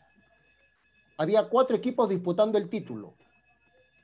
San Martín, nosotros, Cantolao, EGB y Cristal. 2 años después, me toca ir a Sporting Cristal, al primer equipo, y siempre cuento esto. Me acuerdo que nos tocaba concentrar en la Florida, y esa tarde jugaba Cristal San Martín, 2 años después, ¿eh? Entonces, y como estamos concentrados ahí, voy a ver a mis chicos, bueno, años que no los veía. ¿Tú sabes cuántos de mis chicos encontré jugando ese día? 5. ¿Y sabes cuántos de Cristal, con los cuales nosotros habíamos 2 años atrás disputado también el título, cuántos sabían? 5. ¿A 5? 5. Entonces, ¿de qué proceso estamos hablando cuando agarra? Porque en menores tienen esta mala costumbre, ¿ah? En la época que yo fui, el equipo, ese año era el segundo año federativo, solamente había Copa de Oro, no había ahora 3, 4 escalones. Yo tenía 28 jugadores, todos jugaron, uno más que otros, pero acá tiene la mala costumbre, ¿no? A ver, ya, 13 años, ¿no? A ver, ¿quiénes jugaron eran como 40 partidos ese año? ¿Quiénes jugaron menos de 20 partidos? Ya, pum, para afuera. Tú puedes tener un chico que juegue 7 partidos el primer año, el segundo año jugará 13, el tercer año jugará otra vez 13, el siguiente jugará 30, y al final se termina siendo el único profesional que llega. ¿Qué garantía tienes que el que jugó 40 partidos el primer año va a llegar a profesional? Ninguno. Ya todos tienen su proceso, ¿no? Exacto, porque, ojo, vamos a ponernos en el supuesto, teniendo una institución que tiene todo ordenado, el proceso ordenado, la parte física ordenada, lo técnico táctico, el psicólogo y todo lo demás, estas 4 dimensiones no funcionan como le subes el volumen en una radio. Entonces va a haber jugadores de la misma edad dentro del mismo proceso ordenado, pero que su nivel técnico va a estar un poco más elevado que otro en un determinado momento. Y después el otro se emparejará. Y en ese mismo momento habrá otro que su nivel cognitivo psicológico estará más alto. Porque no somos máquinas. Porque somos chicos que al final tenemos que entender una cosa. Nosotros no tenemos chicos que llegan a nosotros como una pizarra en blanco, ¿eh? Son chicos que vienen de una casa, vienen de una microsociedad llamada familia, que se juntó de 2 personas que vienen de otras 2 microsociedades diferentes y que están formando una tercera, pero que no se enteraron que tenían que formar una tercera. Ojo con eso. Que en el camino aparecieron los hijos, ¿ya? Y están medio parchando las cosas, porque nunca se pusieron a coordinar. Oye, mira, en mi casa cuando se come, por si acaso no se ve televisión, ni se usa el celular, ¿no? Por darte un ejemplo, ¿no? Aquí en mi casa, así también, yo vengo de otra casa también donde todo el mundo respeta, se saluda, ok, entonces vamos a juntar lo bueno de todos, ¿no? O sea, nadie se hace ese plan, pues. Y cuando no lo has hecho y estás medio parchado, porque una cosa son los sentimientos, por los cuales te juntas, y otra cosa es cuántos se han sentado a decir, oye, mira, vamos a formar esta nueva microsociedad bajo estos parámetros. ¿Quién lo ha hecho? No lo hacen, pues. Sí. Y ahí nomás te aparece uno, y ahí nomás te aparece el segundo, y nomás te aparece el tercero. Entonces, en ese rompecabezas con las piezas no completas, te llegan piezas que no tenías contabilizadas en ese momento. Claro. Y se te empieza a desmoronar. Y encima incumplimos o se incumple el proceso, ¿no? Y afecta más. Claro, Ahora, pero ¿por qué te cuento lo de casa? Porque al final, ese niño con ese drama es el que te llega al entrenamiento. claro. Por eso te digo que no estamos recibiendo niños con la pizarra blanca, o sea, como si no tuvieran nada en la cabeza, ¿no? Vienen con sus traumas, vienen con sus problemas, vienen con sus temas que vienen a casa. Un día en ese equipo que te digo, o sea, tú conoces a los chicos, tú lo ves cuando viene en su cara, son niños de 13 años, pues no tendrían que, entre comillas, tener problemas. Y un día veo uno que siempre era, pues, ¿no? Que es de esos palomillas, ¿no? Y ves que tú llegas con la cabeza para abajo. ¿Qué te pasa? No, nada. Ok. Hizo la práctica, terminó de entrenar todo igual, ¿no? ¿Qué te pasa? Nada. Ya, que se vayan todos, tú te quedas. Se sentó. ¿Qué te pasa? No, nada. ¿Qué te pasa? No, nada. Y empezó a llorar mi papá, le pegó a mi mamá. ¿Y qué te das cuenta, pues? Porque te vuelvo a repetir, los famosos sienten que no están en el contrato. O sea, tú tienes que mirar la cara a los chicos, tú tienes que preocuparte por ellos. O sea, cómo van viniendo. O sea, nosotros tenemos personas que juegan al fútbol. No tenemos futbolistas que juegan a ser personas. No es lo mismo. Entonces, y en fase formativa, tenemos que tener eso claro. Entonces, mientras no lo tengamos claro, ustedes se han puesto a pensar, yo por ejemplo, en fútbol de menores, en Perú yo llamo fútbol de menores, o sea, yo no llamo fútbol formativo, o fútbol formativo es otra cosa. Y fútbol formativo integral es otra cosa más todavía, diferente. ¿Ustedes saben qué cosa es lo que forma el fútbol de menores en Perú? Forma entrenadores, no forma jugadores, en su gran mayoría.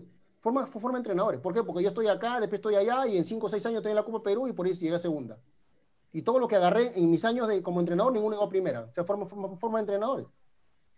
Entonces tenemos que preocuparnos por el tema formativo, por ser formadores.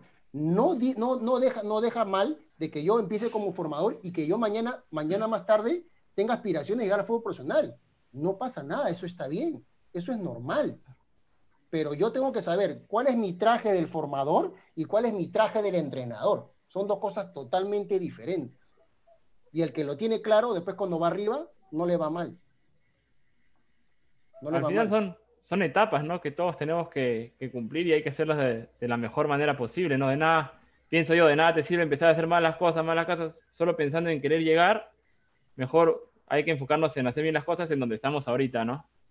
E ir Bueno, progresando. Ahora, profe, uh-huh. con respecto a lo que decía, de repente no hay esa organización en los clubes de guiar por un camino, ¿no? Que hoy estoy yo, se va por un camino, me voy y viene otro y sigue por el mismo camino, Uh-huh. ya ponerle sus matices de repente de cada uno. Seguro. Pero de repente, si no está la organización del club, de repente la solidaridad de nosotros también podría ser un factor, ¿no? El decir yo sé que me voy y mañana viene el profesor Humberto y yo dejarle lo que yo hice, por lo menos, ¿no? Uh-huh. Y Sí. usted considerará, bueno, Rodrigo se equivocó en esto, y yo puedo hacerlo mejor de repente, o cambiar algunas cosas, o yo considero de repente, ¿no?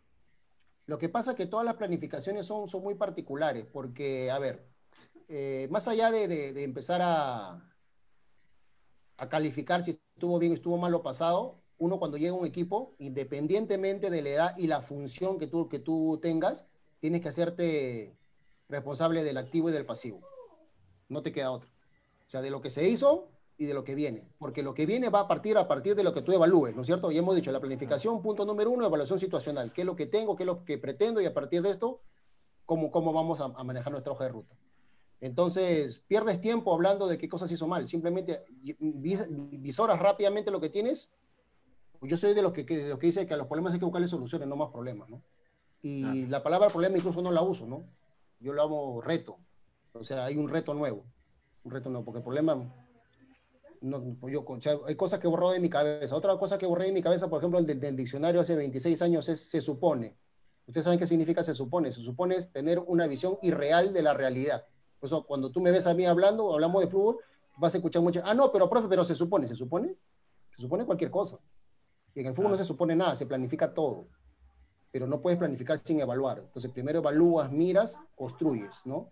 Y yo creo que en eso tenemos que manejar nuestra energía. Y eso yo lo resumo tan solamente con una palabra, le llamo yo respeto profesional. Bien, profe, interesante, sí. Hay que ser profesionales, ¿no? Por más que trabajemos en fútbol de repente amateur o de menores hay que hacerlo profesionalmente. Jaime, creo No, que... disculpa que te corte porque después se me va. Hay una anécdota sobre qué cosa es ser profesional. Yo un día estaba en una práctica y un niño de 10 años se me acerca y me dice, profe, ¿estoy haciendo bien las cosas? Sí, estoy haciendo bien las cosas. Sí, porque yo quiero ser profesional. Ah, ya. ¿Y qué cosa es ser profesional para ti? Ah, no, pues tener mi contrato, cobrar mi plata. Ah, o sea, para ti ser profesional es llegar a profesional, al fútbol de élite y cobrar. Sí, sí, sí. Bueno, a ver, vamos a hacer una cosa. Tú vas al colegio y vienes al entrenamiento, ¿no? Sí, a ver. Tú tienes 2 mochilas. Sí. Entonces, la mochila del entrenamiento, la mochila del colegio, la preparas la noche previa antes de ir a la práctica al día siguiente. Sí. ¿Cumples con tus tareas? Sí. ¿Cumples con tu entrenamiento? Sí. ¿Eres titular? Sí. ¿Está bien el colegio? Sí. Entérate que eres profesional. Pero yo no cobro. Ah, No, es que ser profesional es tu actitud de vida. Ser profesional es lo que tú estás haciendo. Hacer todo en tus horas, hacer todo lo correcto. Porque una cosa es ser profesional y otra cosa es profesionista. Profesionista es aquel que tiene un título en la pared. Yo soy abogado, pero voy a Zángaro y hago papeles truchos. O sea, soy profesionista, pero no soy profesional. Soy jugador profesional, cobro plata, sí, pero ando chocando mi carro. Ah, ya, entonces, ¿qué? Estás en fútbol profesional, pero no eres profesional. Entonces, ahí te vas dando cuenta que viene de una formación que no es integral, ¿no? Que estas cosas las tiene que aprender a los 10 años, por supuesto, ¿por qué no las puede aprender a los 10 años? claro. Es que también va mucho con la idiosincrasia, ¿no? Del país, No, ese tema. discúlpame, Rodrigo, pero ya es hora pues, de romper las cadenas. O sea, tú no puedes Yo también pienso igual, agarrar, pienso igual. o sea, disculpa, o sea, pon un ejemplo, disculpa si no es así.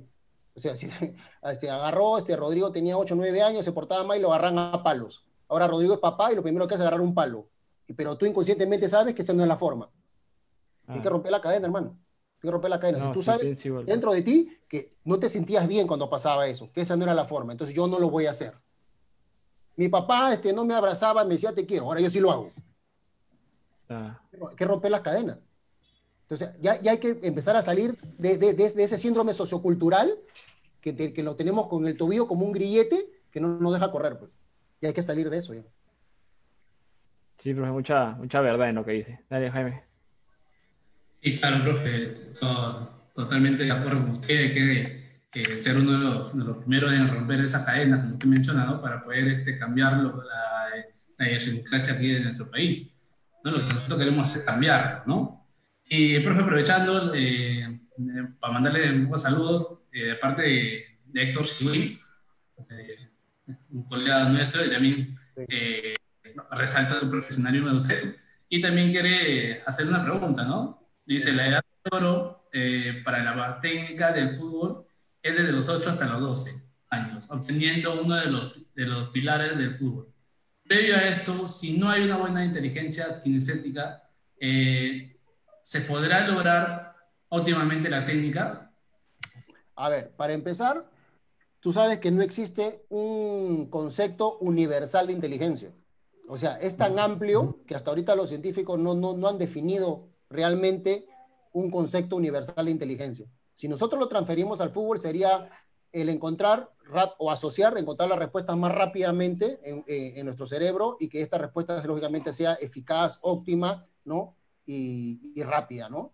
Ahora, para el aprendizaje de la técnica ya lo hemos dicho, ¿no? En el tema de la coordinación, el equilibrio y el dominio corporal es importantísimo, importantísimo. Si mi mano y mi pie no le hacen caso a mi cabeza, mucho menos voy a poder controlar un elemento externo, ¿no? Que en este caso sería el balón, ¿no?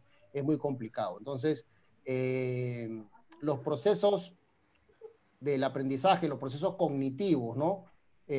Son base. Por ejemplo, nosotros, ya, incluso me incluyo, hasta hace unos años atrás, cometíamos el error de que entrenábamos el cuerpo.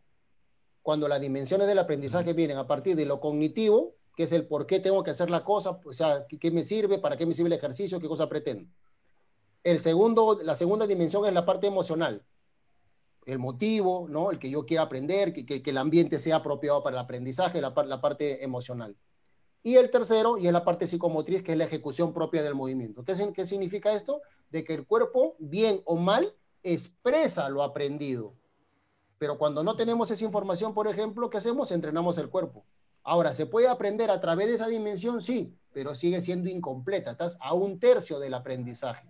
Y si ese tercio del aprendizaje aún así sigue siendo incompleto, ¿por qué? Porque el profesor, ¿por qué crees tú que Jaime con sus niños no les enseña a patear con la pierna izquierda. Porque cuando Jaime le pega con la pierna izquierda se cae. Pe. ¿Por qué Jaime no les enseña a cabecear a sus niños? Porque Jaime tira la pelota pa, y pum, se rompe la nariz, pues, no sabe cabecear. Entonces, los profesores no enseñan las acciones mecánicas no porque no quieran, sino porque no les sale. Y no entregan y no enseñan los conceptos. ¿Por qué? ¿Porque no quieren? No, porque no lo saben. No le sale, no sale. Porque si no, ¿cómo se llama? ¿Qué? ¿Desidia? A mí me sale pero no lo enseño, yo sé pero no lo enseño. Oye, si a ti te pagan por eso, entonces ¿qué te estás? Disculpa la expresión, te estás estafando, porque o sea, yo sé pero no lo enseño. Entonces, para mí la única lógica es, no te sale por la parte mecánica y no la tienes clara por el concepto. Y el niño, lamentablemente, termina siendo el pagano de lo que yo no sé. Así es, totalmente de acuerdo.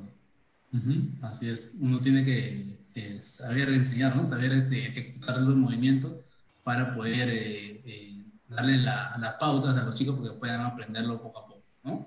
Ya sabemos por qué los niños de Jaime no patean con la izquierda.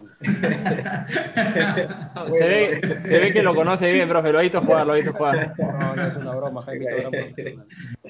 Ahorita tenemos otra pregunta, profe, de Héctor, ¿no? Dice que tanto ocupa el lugar la estimulación temprana y la psicomotricidad los momentos donde el niño desarrolla la parte emotiva y social, ¿no? La identidad y la parte afectiva que desarrolla con el profesor. Es clave. Por ejemplo, mira, yo no soy profesor de educación física y lo he comentado muchas veces. Y sin embargo, si a mí me preguntas cuál es la imagen que tengo yo del formador, primero te diría que tiene que ser profesor de educación física. Pero, el profesor de educación física que fue a aprender las materias, no el que fue a probar las materias. Porque hay gente, me he tocado conversar con muchos que tienen su título, acá, pero fueron a probar las materias. A la hora que conversan, se les borró. ¿Ok? Yo prefiero el profesor de educación física que aprendió para transferir en campo. Y lógicamente, ahora se especializa en fútbol. Un balazo. Tendría que ser un balazo. ¿No? Un tipo con 2 carreras tendría que ser un balazo. Para mí es el formador ideal. Yo no soy profesor de educación física, pero he tenido que aprender todas las materias de un profesor de educación física, montándome en un avión, llevando un diplomado y aprender todo lo que Jaimito llevó a la universidad. Yo me demoré 15 años, el 5, pero todas las tuve que aprender para transferir en campo. ¿No es cierto? Muy bien. Entonces, dentro de las cosas que yo aprendí, por ejemplo, de la psicomotricidad, no es que la psicomotricidad simplemente es jugar con colores, revolcarse, no. La psicomotricidad es muy importante. Un niño que en edades tempranas no tenga claro qué es su derecha, qué es su izquierda, qué es adelante, qué es atrás, qué es arriba, qué es abajo, va a tener problemas para contar. Y va a tener y el segundo problema inmediato va a ser tener problemas con las matemáticas en tiempo futuro. Estamos hablando que el dominio corporal y la referencia del cerebro a partir de los movimientos y los conceptos del movimiento le van a servir después, mañana más tarde, para su aprendizaje en algunas materias, en este caso como las matemáticas. Por un lado. Lo segundo, lo que dice Héctor, muy cierto, desde la parte interpersonal, de juego como relación, también es importante, ¿no? Entonces, por eso digo, hay que entender todo eso. De 0 a 5 años, toda la fase de estimulación es importante. El siguiente escalón, la psicomotricidad, el siguiente escalón, la coordinación general y específica, y así sucesivamente. Por eso yo lo que yo le llamo las famosas escaleras del aprendizaje. Siempre en mis clases, cuando me ha tocado en la escuela de entrenador, le decía, muchachos, aquí no hay una clase que yo no haya dibujado una escalera. Peldaño, y esas son, primero que es 1, 2, siempre empezó con 0. 0, 1, 2, 3, ya sea que hablemos de física, hablemos de táctica, hablemos de técnica, hablemos de lo que sea. Todo tiene un proceso escalonado. Todo tiene un proceso escalonado. Así es, correcto. Correcto, me quedó clarísimo, profe, porque es la verdad, como usted dice, las materias que llevamos los docentes de educación física también son un poco fuertes y hay que poder saber plantearlo, ¿no? Como usted dice, no solamente es ir para probar el curso, ¿no? Sino para aprender y ejecutarlo en nuestro centro de labor, ¿no? Eso es la pilar de nosotros. Sí, profe, de parte de todo el grupo de Sinapsis Sport, queremos agradecerle por aceptar estar aquí junto con nosotros compartiendo sus experiencias, sus conocimientos, ¿no? Su larga trayectoria dentro del fútbol peruano, dentro del fútbol de menores, ¿no? Y sus experiencias en el fútbol profesional también. No, y aprovechando que hay un saludo del profesor Rómulo Mancía, le manda saludos a usted. Eh, y bueno, ¿no? Y nuevamente hacerle el legado de los saludos y el agradecimiento de todas las familias de Synapsis Sport. Esperemos tenerlos pronto nuevamente. Bueno, ¿alguien de mis compañeros desea mencionar? Carlos. Sí, igual como dice el profesor Jaime, muy agradecido con usted, profesor Camino, por su tiempo, por estar con nosotros acá en Sinapsis Sport. Esperamos que a la gente le haya gustado todo lo que hemos hecho hoy día, un día lleno de conocimientos con usted, profesor Camino. Y nada, profesor, desear lo mejor a usted en su vida y en el fútbol también, ¿no? Más que todo, profesor Camino. Gracias, gracias, Carlos. Rodrigo, Profe, sí, sí, profe, de verdad agradecerle, ¿no? Ha sido muy enriquecedora. Ahí, de verdad, hemos aprendido bastante lo que hemos estado escuchando. Agradecer por la sencillez de aceptar la invitación, ¿no?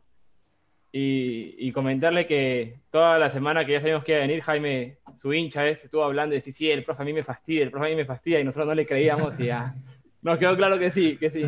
Y agradecerle, ¿no? Espero que le vengan muchos éxitos y agradecerle nada más. Muchas gracias. Profesor Humberto, igualmente hacerle el agradecimiento al nombre de Synapsis Sports. Hoy ha sido una tarde muy productiva y qué importante va a ser las palabras que usted pueda dirigir hacia los colegas que están en ese camino en aras de mejorar el fútbol peruano. A ver si nos regala unas palabras para el entrenador joven, el formador joven que está en esta hermosa profesión y todo lo que tengan que recorrer, unos consejos quizá para ellos. Sí, básicamente entender que la formación académica no es el final, ¿no? O sea, tener el título pegado en la pared no es el final, sino es el inicio. Es el inicio porque a partir de ahí, cuando uno empieza a llevar un seminario, una capacitación, ¿no?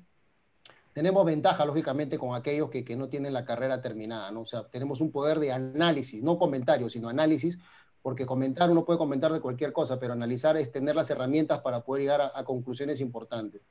Tener claro que un niño no es un jugador profesional pequeño, sino un niño es toda una persona en desarrollo, un ser humano en desarrollo, y que eso es lo que nosotros estamos formando, no entrenando, formando.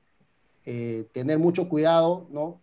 Nos obliga, este tipo de trabajo nos obliga a llenarnos cada vez de mucha más información, ¿no? Y nada, la perseverancia, la paciencia, porque nada de lo que se siembra en una estación se cosecha en la misma, que esto es de perseverancia, de mucha paciencia, de mucha responsabilidad, y vuelvo a repetir yo, de respeto profesional, pero no de respeto del entorno, sino respeto yo, cómo yo me respeto como profesional, ¿no? Porque si yo no genero yo ese propio respeto, ¿no?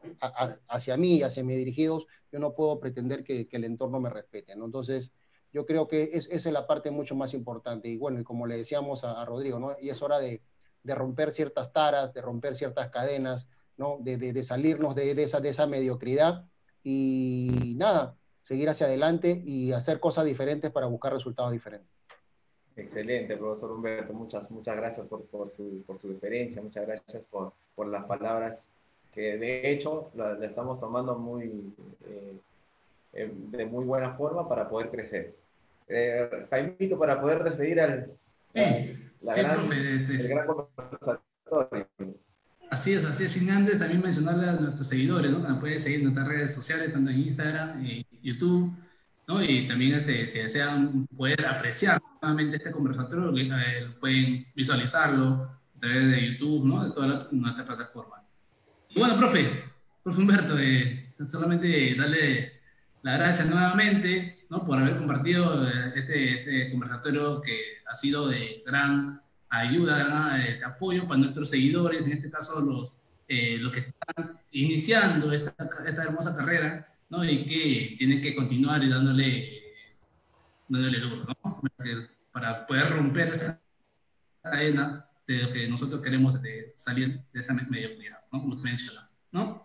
Entonces, profe, listo, todo el público ya saben, atentos a nuestras publicaciones que vamos a realizar dentro de esta semana, así que nos vemos la próxima. Profe, le pido por favor que nos acompañe en el cierre de la transmisión, por favor. Gracias, hasta la próxima. Nos vemos, Gracias. nos vemos, hasta la próxima.